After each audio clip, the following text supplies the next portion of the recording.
And although mild this weekend, this winter ended on a historic note with a stretch of record or near record snowfall across most of the state. That has many people concerned about the potential for spring flooding. Meteorologist Brandon Michaels joins us now with more. Brandon?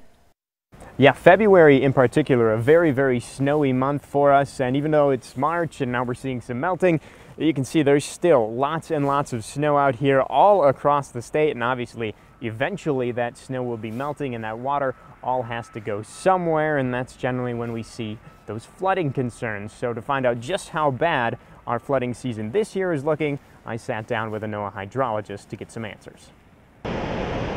Water is one of Montana's most precious resources. But as we know, too much of a good thing can be a bad thing. Just look at last year, when we dealt with widespread spring flooding. Fortunately, this year isn't shaping up to be quite as bad. Compared to last year, we're looking a lot better. Last year at this time, we were 150 to 200% of average for mountain snowpack. And right now, I think our highest basin is like 115, 120%. Given our record-setting February, it may come as a surprise that this year's mountain snowpack isn't all that high. Winter didn't really start till the first week of February. And while we did have record precip in February, all it really did was bring us back up to normal. Melting mountain snow is one of the main drivers of major river flooding in Montana. But there's obviously snow on the plains as well. That too can contribute to river flooding, but also causes ponding, overland flooding, and basement flooding. Plain snowpack is a little bit above average, or maybe more than above average. We have a lot of water in the snow in much of the plains, Cascade County and eastward, and southwest Montana as well. Even though the upcoming flood season isn't looking extreme, there are some rivers that are more likely to flood this spring.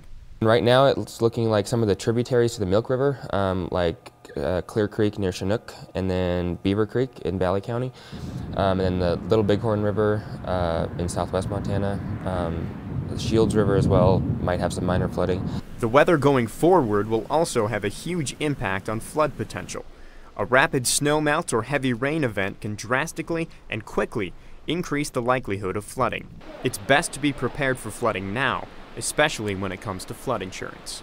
If you live in an area where you're even remotely close to having some flooding problems, or you've had them in the past and you don't have an active policy, you need to talk to your insurance agent now or talk to somebody at FEMA about getting that policy in place.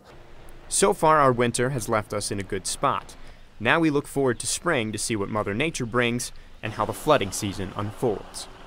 Now, Aaron says all this snow we have been dealing with does give us at least some benefit. There's no longer any drought in the state of Montana, and looking ahead a little further than that, unfortunately, snowpack isn't a very good indicator on how bad the fire season is going to be. Now, if you want to learn a little bit more about this at times historic winter, tune in to Face the State March 31st. That's a Sunday.